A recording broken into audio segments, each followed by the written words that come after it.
Good morning, everyone. Again, my name is Brian Dugas. I work with Terra Verde Environmental Consulting here in the Central Coast. I've been doing environmental consulting now for the past 20 years. A large part of that has been doing regulatory agency permitting, coastal as well as inland. And a lot of that time has been spent in North County in the last 5 years helping out vineyard operations and agricultural operations. Some of those have been violation sites. So I have a lot of insight on dealing with the regulatory agencies. I'm hoping to share that with you today, give you some useful tools to working with the agencies moving forward. So here's a presentation outline here. We're going to go over what constitutes a regulated activity. So we'll go over that in a little bit of detail. Go over the regulatory agencies. It sounds like a lot of you are already well versed in who the agencies are. Maybe some of you aren't, but I'll go into that a little bit. We'll also talk about the general permit requirements for certain activities and also look into considerations for culvert and crossing designs that the agencies are looking at favorably currently. We'll also look at what I consider permitting strategies, working with the agencies, and some useful tips that I have in working with them. I'll also look at ecological considerations. Dan just covered a lot of great things. He kind of repeated took some of my thunder away from some of my slides, but I can repeat that. And we'll go into review and questions. So what is a regulated activity? Probably 95% of the projects that I work on deal with road crossings, culvert installations, and bridges. That's huge. You all have active agricultural operations where you have culverts that have been blown out, or you have new roads that you want to put in and cross drainages. So that's a big part of what we do. And it typically involves all of the regulatory agencies, depending on what type of crossing you install. Another is just road improvements. So if you're doing road improvements directly adjacent to a jurisdictional feature, you're clearing veg, you're disrupting the soil at the top of a bank, it could require a permit. So those are tricky situations to consider. Another is bank stabilization. We have a lot of drainages that have been mistreated or lacking vegetation, and they're sloughing. You're losing land. It's cutting into your vineyard. A lot of times going and reinforcing those or stabilizing those banks requires permits, and it can be from all agencies. Silt and sediment removal, vegetation removal. This last rain year was really crazy for the agencies. There was a lot of emergency permitting going on because the drainages were just, culverts were failing left and right. A lot of the drainages locally here were filled with silts and sediments. We had debris piles. So you can get maintenance agreements to do this sort of work. So I'll talk to you a little bit about that, but that's a big part of the permitting process. And then just general maintenance activities of culverts, bridges, roadways. Those can also be regulated depending on what you're doing at that location. So here's the main regulatory agencies, dealing with the state agencies first. We have the California Department of Fish and Wildlife, formerly known as California Department of Fish and Game. I think all of you know who these guys are. They generally have, and they do have, jurisdiction over drainage features through 1602 of the Fish and Game Code, and that's for streambed, lake and streambed alteration agreements. The other agency is the Regional Water Quality Control Board. So through the Clean Water Act as well as the Port Cologne Water Quality Act, they have jurisdiction over drainages, and 401 certifications is typically what you get from them. With the federal agencies, the main agency is the U.S. Army Corps of Engineers, and again, it's the Clean Water Act. They have jurisdiction over drainages. I'll go over where their jurisdiction is, which is an important distinction. The other federal agencies that can get involved, I heard Dan mention the California red-legged frog, also steelhead. A lot of our streams here are all critical habitat for steelhead. San Luis Obispo Creek, a lot of the creeks throughout North County on the coastal side are all steelhead critical habitat. So you can deal with the agencies. If you're doing work in those drainages, you have to deal with National Marine Fisheries Service for impacts to steelhead, or the U.S. Fish and Wildlife Service for impacts to California red-legged frog and other listed species. And that's through the Endangered Species Act. So the Army Corps of Engineers will do that consultation with those agencies. And then, of course, we have our local agencies, County of San Luis Obispo or local cities that become the CEQA lead for a project and administer the development permit process, grading permits and such. So California Department of Fish and Wildlife. I hear a lot of talk when I go out to sites about blue line drainages. And a lot of people focus on where their blue line drainages are on the property, and they really feel like that's the regulated area of their property. But Fish and Wildlife, they look at not only the blue line drainages, but also the tributaries. So any tributary, or sometimes in certain circumstances, swale features that have defined bed and bank and some evidence of flow that have connectivity to a blue line, they will assert jurisdiction over that as well. Now their jurisdiction typically goes to top of bank where You have drainages like the lower photo here is a blue line drainage up in Creston area, and there's no vegetation. So Cal Fish and Wildlife's jurisdiction there is essentially top of bank. The upper photo is a drainage feature adjacent to a roadway. The drip line of that willow scrub vegetation is technically Cal Fish and Wildlife's jurisdiction. So that's what they look at when they come to a site. In certain circumstances, we come out to a site, we'll assess where the 100-year floodplain is. In their streambed alteration agreement application, it talks about work within the floodplain. So sometimes if you can demonstrate to them you're working outside of the floodplain, and for a small drainage like the one here, the 100-year floodplain could be at the top of bank. But if you can demonstrate that you're doing work outside that area, sometimes you can get a waiver or a no permit needed letter. So it's important. I'll talk about that a little more. For the U.S. Army Corps of Engineers, basically they're looking at what's the bed of the channel, or what's defined as the ordinary high water mark. And that's typically defined by shelving, debris, litter, debris racking, and evidence of silt and sediment. So in this drainage here, you can see the main channel here. You can see the toe of the slope technically is where the Corps jurisdiction ends. And that would be defined as the waters of the U.S. And you need to have a significant nexus to a blue line drainage and navigable waters of the U.S. So for here, navigable waters of the U.S. is the Pacific Ocean. So that drainage needs to have a connection to the Salinas River or San Luis Obispo Creek and a connection to the Pacific Ocean for it to be considered Corps jurisdiction. And that's consistent, throughout, California. The lower section of the Salinas River, the upper, I guess it would be 2 to 3 miles, is considered navigable waters. So the large river systems can be considered navigable, but most of our drainages aren't. It's the Pacific Ocean. These ordinary high water mark, or their jurisdiction change over time. It can change. It's not a fixed or permanent feature. So with the years of drought that we had over the last 6 years before this last big rain year, it was really hard to go out in some of these extremely ephemeral drainages and identify where their jurisdiction is. Vegetation obscures it. You can't really see the evidence of flow. So they can change over time. And then you have a big rain year like last year, the ordinary high has reestablished and fluctuated in some areas. So it's constantly changing, something to consider when you're looking at a project and where their jurisdiction is. Here's just an overview of, this is from Corps, one of their guidelines, but you can see in the center here, ordinary high, technically, basically, edge of bank, and then one thing I did not mention is on the other slide is they will take jurisdiction over federal wetlands. Federal wetlands are areas that have hydrophytic vegetation, hydric soils, and evidence of ponding or saturation during a certain portion of the year. So in this particular image, we're showing the wetlands adjacent to the channel that can also be considered Corps jurisdiction or would be in certain circumstances. And then California Department of Fish and Wildlife would be up here where the extent of riparian vegetation ends. The Regional Water Quality Control Board, they typically, the waters of the state is very similar to Cal Fish and Wildlife. Again, it's top of bank or extent of riparian vegetation within a drainage feature. However, they're a little more conservative on their calls when it comes to upland swale features. And California Department of Fish and Wildlife, they'll look at a drainage and they want to see definition, define bed and bank, and evidence of flow, whereas in some circumstances, the regional board will come out and look at adjacent swale features and assert jurisdiction over those. This is a particular site that I had in Creston.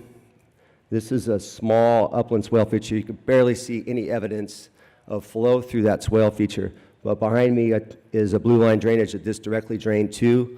The applicant was putting a road and a culvert in there. The regional board asserted jurisdiction. So in some circumstances, they can take swales. So just keep that in mind. So permitting strategies with Cal Fish and Wildlife. I just put up, this is right out of their fish and game code. Basically provides an overview of what they consider a regulated activity. And you can see the definitions here. Technically, if you're working in the channel and you're doing any activities that can obstruct the flow, natural flow of that drainage, you're affecting the bed and bank of the channel, or you're even stockpiling materials in the channel on top of bank that could be discharged into the drainage and cause to obstruct it, like veg maintenance, or you're doing silt and sediment removal, those things can typically require a permit. So basically, what I always do, reach out. I recommend to my applicants, let's reach out to Fish and Game early and often, and it'll avoid a violation. Most of the violations that I deal with are either a landowner, adjacent landowner calling someone, seeing someone working in a channel doing some sort of activity and saying, I don't think they have a permit, or the warden is just driving by and he decides to pull over and say, hey, do you guys got a permit for what you're doing in the channel? Those are the two circumstances I normally deal with when it's a violation site. So if you're unsure, just get them to the site. A lot of times they'll do pre-app site walks. They'll come out there and they'll walk the site with you, and it's not a problem. Just have a conversation with them, go over your activity, and a lot of times you may find that it may not warrant a notification. So it's pretty much just being open and talking with the agencies. I know a lot of times you like to keep them off your property for fear of what other things they might see, and that's a double-edged sword. So the Army Corps, so per my previous slide, looking at the ordinary high water mark in the channel, technically the Corps will be required to issue a permit through 404 of the Clean Water Act when you're putting fill in the channel. So that can be you're putting in a new culvert, you're putting in riprap, anything that affects the bed of the channel in their jurisdiction requires a 404 permit. So keep that in mind. If you're working on certain projects where you can stay out of their jurisdiction, you're doing bank stabilization or other activities, and you're not putting something in the channel, their jurisdiction, then you can avoid a permit from them. So there are a number of exemptions. You can look online through the 404 permit process dealing with agricultural operations, and I've listed them here. So there are certain farming activities that are exempt. Maintenance activities, if you're doing culvert clean out, things like that, that's typically not going to trigger a 404 permit from the Corps. Construction, maintenance of farm roads, forest roads, again, it's not going to trigger a permit from them. And then exclusions, getting into the distinction of jurisdictions, is upland ditches, gullies, erosional features that are adjacent to their jurisdiction. They're not going to regulate up there. So if you're doing an activity that affects one of those, you may need to contact Cal Fish and Wildlife, maybe the regional board, but you're not going to need a Corps permit. So that's an important distinction. It's really those defined bed and bank channels that have the evidence of ordinary high water mark and a nexus. And this is an interesting one here. They do not regulate clean excavation or incidental fallback. So some of the projects that I'm working on right now, we've designed them. One of them was a large silt and sediment removal project from a reservoir on an agricultural property. But we designed the project where we got an excavator in the bed of the reservoir to physically lift the materials up and put them into haul trucks and haul it off. If you're not grading the channel, you're not moving the fill around in the channel, you're not recontouring, then it's not going to trigger a permit. And they don't regulate incidental fallback, so that's whatever's falling off the bucket falling back into the channel. They don't regulate that. So you can get a no permit needed letter if you design your project and think about that. A lot of silt and sediment removal projects, you can work from top of bank with a backhoe and an excavator and get your work done effectively without triggering a permit. So important to keep in mind. The regional board, technically when you are doing an activity that requires a 404 permit, it triggers the need for a 401 permit or water quality certification from the regional board. So that's where they come into play. So any activity where you have a culvert or fill you're putting in, you know you need that 404 permit. The Corps is going to wait for you to get that 401 certification, water quality certification, before they issue their permit. So it's basically through the Clean Water Act. They're very married in that process, essentially. The interesting thing, though, that I pointed out is once the regional board gets involved, they look at it through their lenses, and they also look at other waters of the state that may be affected by your activity. So it's important to keep in mind, if you have a road that has multiple culverts, maybe one of those has Corps jurisdiction, but the others do not. So they may apply their 401 certification to cover other areas of your site. And that's fine, you just got to work with them through the process. In some circumstances where you do not have a 404 permit or trigger the need for a 401 certification, there's a new waste discharge requirements. It's actually not new, they're just enforcing it more now. It's been around since 2004. I have a number of sites now.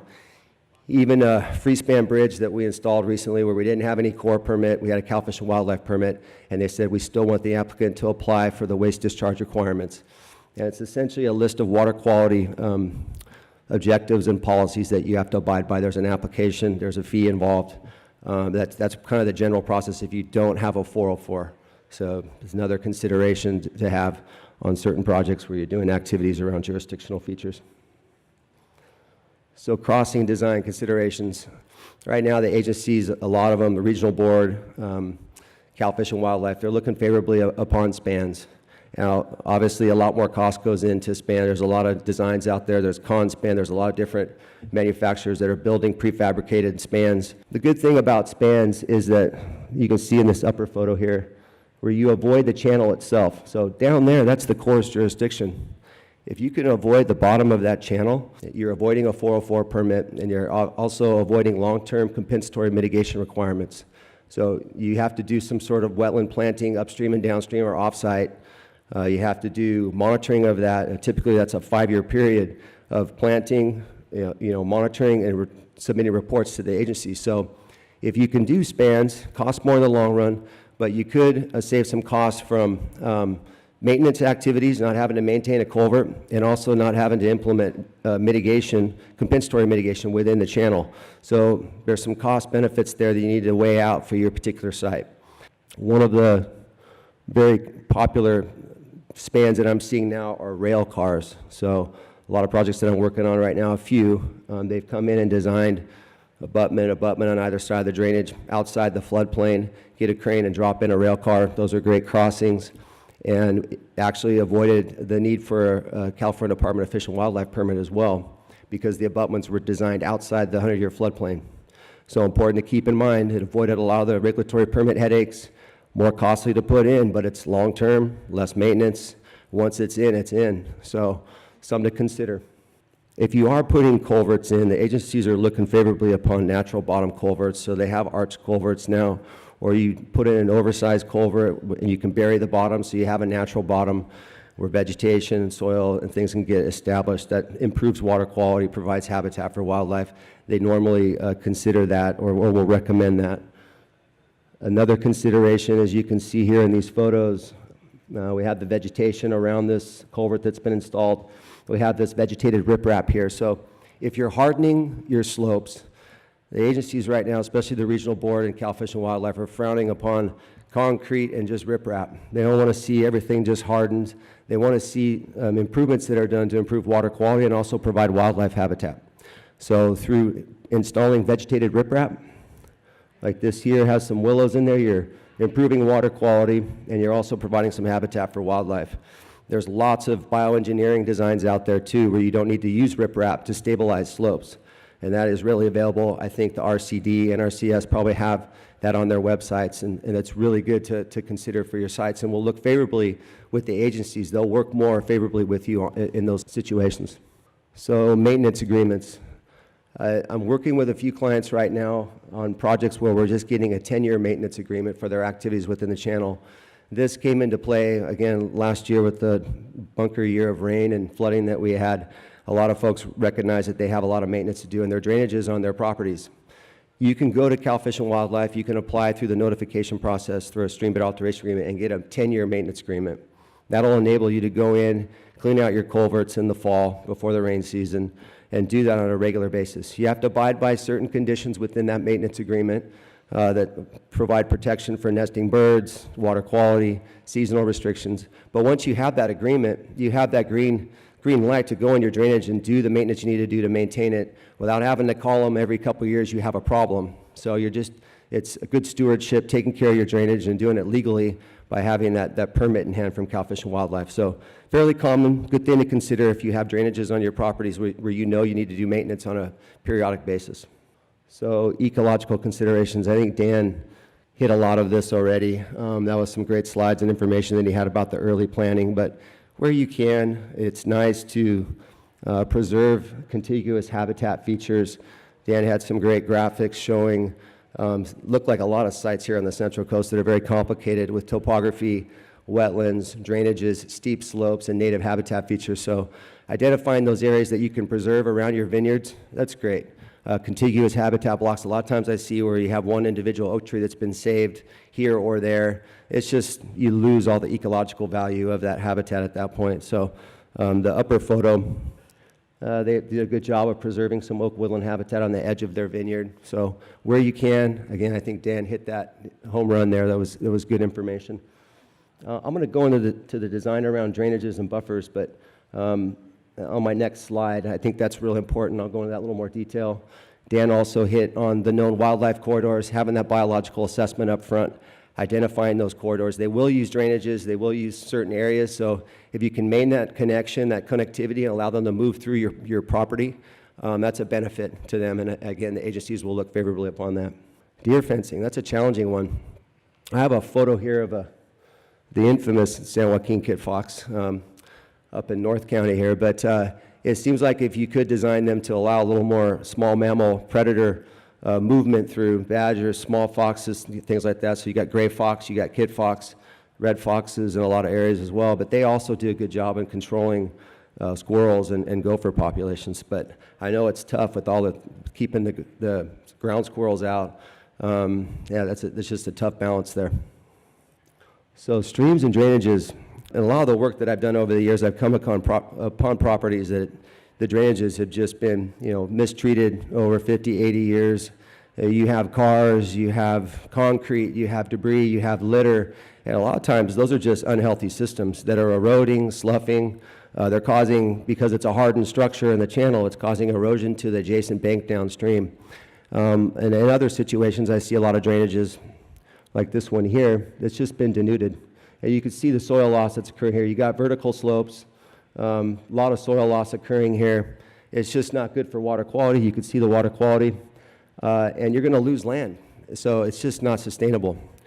So just a few guidance tips on drainages. Provide adequate buffers where you can. I've looked in the county ordinance for agricultural operations adjacent to drainages. There's no buffer requirements. But if you can establish a 20-foot, a 25-foot vegetated buffer with some bioswales and things, it's going to really help protect and preserve that drainage feature. Along with any other improvements that you can do, if you have old cars, debris, or concrete and things in there that are causing problems, you can pull those out. And I know willows get a bad rap. I hear it all the time. But from a biologist standpoint, willows are nature's riprap. When those roots are established along the banks of those drainages, high flow events, they hold in. And yes, they do break off, they snap off, they can clog up culverts and things, but that's where the maintenance comes in. And having stable vegetated slopes with native vegetation is your best bet. Hardening slopes, it just forces that water down to your neighbor's property at a fast pace, and it's going to blow out his culvert. So allowing that water to slow, stabilizing those banks, improving water quality, and providing wildlife habitat, that's a benefit. Talked about connectivity, a lot of the drainage features the wildlife are using. So again, if you have buffers around your drainages and wildlife can move freely through along the buffer areas of the drainage or within the drainage itself, that's a beneficial impact on the site. So managing roads appropriately, again, the RCD here, NRCS, they have lots of information on how to manage your roads, especially adjacent to drainage features. So outsloping to avoid concentrated flows, installing rolling dips, dissipation devices, all those things are important. And again, there's so many guidelines out there with these folks. Use them, they're a great resource. As well as bioswales where you can install them. Those are very effective in improving water quality and protecting the drainage features. I think I'm preaching to the choir here. I see the photos of, great horned owls everywhere around here. Owl boxes, kestrel boxes. It sounds like before you come into your site, Craig pointing out, going in and really handling the pest control right up front, Dan talking about the pest control right up front, getting after them. But once you're established, making sure you have owl boxes, kestrel boxes, and things that can beneficial predators to help manage those rodents on your site, that's a great thing. So if you can incorporate that, I don't think there's a vineyard I haven't driven by where I haven't seen them. I don't know how hard it is to get them to your site, to lure them, what the success rates are with owl boxes, but you got to keep trying, keep getting them out there. So in summary, for me, with the permitting, I basically like to engage with the agencies early and often, get to know them. There's a local, for here, Charles Walbridge is our local Cal Fish and Wildlife representative for District 5. He comes out of Fresno. He comes out a couple times a month, and he'll do site walks with you. Have a conversation, give him a glass of wine, talk to him about your projects. If you have a really complicated project, though, you want to make sure that you have a great understanding of your objectives, what you want to do, why you're doing it, and if you need to, engage an engineer early for some conceptual designs before the agencies get to the site. That way you can talk intelligently about what you want to do and how you want to design it. In some situations, you can get away without notifying. You can get a no permit needed letter from the agency. If you don't, at least you're getting upfront feedback and information from the agency of what issues he has with your particular project, or what measures he wants you to incorporate, or modifications which will help you streamline your permit process. You want to get your permits quickly, effectively, especially if you're on a tight timeline to get your permits. Engage them early, get them to your site, have the conversation. Don't fear them, get to know them. They're just regulators, and they're there to help. That's their job, is to help out to get these permits. Again, integrate eco-friendly designs in the drainage crossings where you can. Free spans will avoid the core jurisdiction, the 404 and the 401, and potentially costly mitigation if you have to do a lot of planting in the channel to offset those impacts. And then we talked about managing your open spaces and improving water quality, drainage features, and then being good land stewards for eco-friendly designs and practices. That's all I have. I like this photo. This is off Highway 46 here. Great shot of a vineyard there, and they were able to preserve a nice oak woodland there that's good for wildlife and good for the folks having wine there. So. And it's like heart-shaped. Yeah, that's the biggest thing. We have time for basically one question. Do you require any kind of permit for a span bridge? Yeah, so typically... Any kind of permit for a span bridge? Yeah, so typically depending on where those abutments are, so that's the game, right? And for smaller drainages, sometimes your abutments are going to be really close to top of bank, and typically you're going to require a stream bed alteration agreement, especially if you're removing vegetation and you're putting abutments at top. But if you get your 100-year floodline on there, this is what Charles likes, and there's nowhere in Fish and Game Code where it says 100-year floodplain, but Charles Walbridge, our local representative, is like, hey, if you can show me where the floodplain is, design your abutments outside of that zone. You know, he's written letters, no permit needed letters on those situations. So you can avoid all your permit requirements, except for the regional board waste discharge requirement. They're typically pushing for that. So yeah, you can minimize a lot of your permit headaches from doing spans.